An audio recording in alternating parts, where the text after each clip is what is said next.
बिस्मिल्लाहिर्रहमानिर्रहीम अस्सलाम वालेकुम वरहमतुल्लाहि वबरकातुहू। उम्मीद है कि आप सब ईमान और सेहत की बेहतरीन हालत में होंगे। Welcome to my YouTube channel learn biology with Naaz. आज हमने अपने 10th क्लास की बायोलॉजी के second chapter that is homeostasis के सेकंड टॉपिक की तरफ मूव करना है, that is osmotic adjustment in plant. On the very second number we are going to discuss the xerophytes. Xero means dry and phytes mean plant. तो वो plants जो dry environment में रहते हैं, जो डेजर्ट्स में रहते हैं, जो सहरा में रहते हैं, उनको क्या नाम दिया जाता है? ज़ीरोफाइट्स का। तो आप लिखेंगे ज़ीरोफाइट्स लिव इन ड्राई इन्वायरमेंट।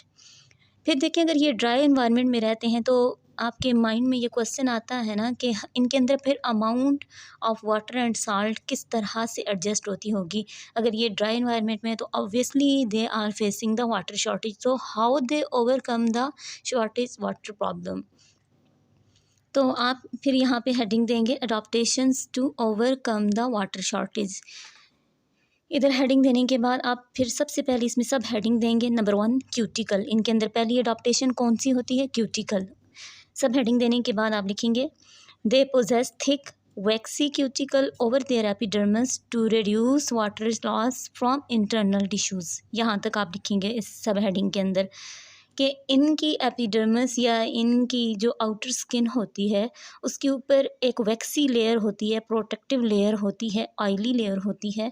वो क्या करती है कि वो इनके इंटरनल टिश्यू से वाटर लॉस को रिड्यूस कर देती है, कम कर देती है। ठीक है, इस तरह इनके अंदर जो पानी होता है वो ट्रांसपायर नहीं होता, ज़ाया नहीं होता, वो इनकी बॉडी के अंदर ही रहता है। ठीक है,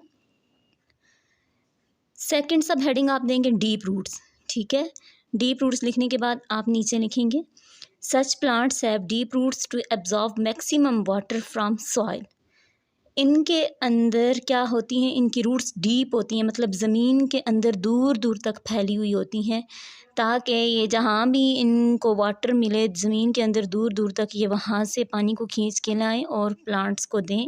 इस तरह से इनकी वाटर शॉर्टेज का जो प्रॉब्लम है वो ओवरकम होता है। थर्ड सब हेडिंग हमारी आएगी सेक्यूलेंट ऑर्गन्स। ठीक है, अडॉप्टेशन के अंदर थर्ड सब हेडिंग कौन सी आएगी? Adaptation succulent organs. तो इसमें आप लिखेंगे some xerophytes have special parenchyma cell in stems और root in which they store large quantities of water. This make their stem और root wet and juicy called succulent organs. के इन plants के stem और रूट्स के अंदर क्या होते हैं? इन प्लांट्स के रूट और स्टेम के अंदर पैरेन्काइमा सेल होते हैं, जो कि आपके प्लांट के स्टोरेज सेल्स हैं, जो मिलकर स्टोरेज टिश्यूज़ बनाते हैं। ठीक है, वाटर स्टोरेज टिश्यूज़। तो ये क्या करते हैं? ये इनके रूट और स्टेम के अंदर प्रेजेंट होते हैं, क्योंकि इनका काम ही वाटर स्टोर करना है। तो ये क्या करेंगे? Obviously large quantities of water को क्या करेंगे? अपने अंदर स्टोर कर देंगे, जिसकी वजह से उनके स्टेम और उनकी जो रूट्स होती हैं वो जूसी सी हो जाती हैं, फ्लफ़ी सी हो जाती हैं। ठीक है, उन ऑर्गन्स को जो कि जूसी ऑर्गन्स होते हैं ज़ीरोफिटिक प्लांट्स के, उनको आप क्या नाम देते हो?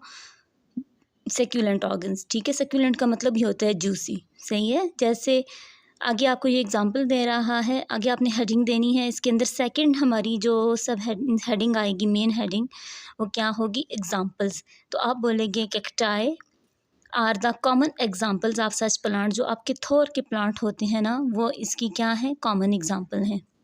फिर मेरे बेटा इसके साथ आपके ये कुछ ज़ीरोफाइट्स की एग्जांपल्स हैं। ठीक है, तो आपने ये नोट्स कर लेनी है। उसके बाद आपका ये प्रोसीजर आता है कि आपने किस तरह से हेडिंग बना के आंसर लिखना होता है। फॉर एग्जांपल आपका क्वेश्चन आ जाता है एक्सप्लेन ज़ीरोफाइट्स, तो आप आंसर लिखेंगे डेफिनेशन। ठीक है, हेडिंग पहली डेफिनेशन की, फिर अडॉप्टेशंस की हेडिंग आ जाएगी, फिर उसके नीचे आप लिखेंगे ज़ीरोफाइट्स है following adaptations to reduce the water shortage. Number 1 आप उसमें क्या लिखेंगे? क्यूटिकल। फिर नीचे आपने ब्लू पेन से उसकी एक्सप्लेनेशन लिखनी है, फिर उसके बाद सेकंड हेडिंग, फिर थर्ड हेडिंग, फिर इसी तरह एग्जांपल्स की हेडिंग। तो इस तरह आपने आंसर लिखना है। उसके साथ आपका टेस्ट है राइट अ नोट ऑन ज़ीरोफाइट्स। तो आपने पूरे का पूरा टॉपिक इसके अंदर लिखना है। उम्मीद है कि आपको आज का टॉपिक समझ आया होगा। अपना और अपने चाहने वालों का बहुत ख्याल रखिएगा। मुझे मेरे इस चैनल लर्न विद नाज को सब्सक्राइब कीजिएगा। इंशाल्लाह कल मिलते हैं नई वीडियो के साथ। तब तक के लिए अल्लाह हाफिज़।